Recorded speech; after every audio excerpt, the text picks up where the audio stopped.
ನಮಸ್ಕಾರ ರೀ. ನಮ್ಮ ಸೇಡಂ ಮಂದಿಗೆಲ್ಲ ಇವತ್ತ ಏನು ಕೆಲಸ ಮಾಡೀನಿ ಅದು ಒಂದೇ ನಿಮಿಷದಲ್ಲಿ ನೋಡೋಣ ಬನ್ನಿ. ಇವ್ರು ನೋಡ್ರಿ ನಮ್ಮ ಮೊದಲ ಗ್ರಾಹಕರು ಒಂದು ರೀಚಾರ್ಜ್ ಮಾಡ್ರಿ ಅಂತೇಳಿ ಬಂದಿದ್ರು ನೋಡ್ರಿ. ರೀಚಾರ್ಜ್ ಮಾಡ್ದ ಇವ್ರನ್ನೂ ಒಂದು ರೀಚಾರ್ಜ್ ಮಾಡ್ರಿ ಅಂತೇಳಿ ಬಂದಿದ್ರು ನೋಡ್ರಿ. ರೀಚಾರ್ಜ್ ಮಾಡಿ ಕುಂತಿದ್ ನೋಡ್ರಿ.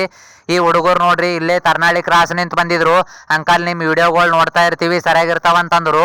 ಇವರು ಒಂದು ಜಿಯೋ ಸಿಮ್ ಬೇಕಂತೇಳಿ ಬಂದಿದ್ರು ನೋಡ್ರಿ. ಜಿಯೋ ಸಿಮ್ ಕೊಟ್ಟು ಕುಂತಿದ್ದ. ಇವ್ರು ನೋಡ್ರಿ ನಮ್ಮ ಸಿಂಧನ್ ಮಡು ಫಾಲೋವರ್ಸ್ ನೋಡ್ರಿ. ನಿಮ್ಮ ವಿಡಿಯೋಗಳು ನೋಡ್ತಾ ಇರ್ತೀವಿ ಸರಿಯಾಗಿರ್ತಾವಂತಂದ್ರು. ಇವರು ಒಂದು ಏರ್ಟೆಲ್ ಸಿಮ್ ಬೇಕಂತೇಳಿ ಬಂದಿದ್ರು ನೋಡ್ರಿ. ಏರ್ಟೆಲ್ ಸಿಮ್ ಕೊಟ್ಟು ಕುಂತಿದ್ ನೋಡ್ರಿ. ಇವ್ರು ನೋಡ್ರಿ ಹುಡುಗರು ತೊಟ್ನಳ್ಳಿ ನಿಂತು ಬಂದಿದ್ರು. ಸರ್ ನಿಮ್ಮ ವಿಡಿಯೋಗಳು ನೋಡ್ತಾ ಇರ್ತೀವಿ ಸರಿಯಾಗಿರ್ತಾವಂತಂದ್ರು. ಇವ್ರು ನೋಡ್ರಿ ಕಲ್ಕಂ ಫಾಲೋವರ್ಸ್ ನೋಡ್ರಿ. ಕೇರಳ ರಾಜ್ಯದಾಗ ಕೆಲಸ ಮಾಡ್ತಾರಂತ, ಅಲ್ಲಿ ನಿಂತೆ ನಿಮ್ಮ ವಿಡಿಯೋಗಳು ನೋಡ್ತಾ ಇರ್ತೀವಿ ಅಂತಂದರು. ಇವ್ರು ನೋಡ್ರಿ ಹುಡುಗರು ಇಲ್ಲೇ ಸೇಡಮ್ದವರು. ಅಂಕಲ್ ನಿಮ್ಮ ವಿಡಿಯೋ ನೋಡ್ತಾ ಇರ್ತೀವಿ ಸರಿಯಾಗಿರ್ತಾವಂತಂದರು.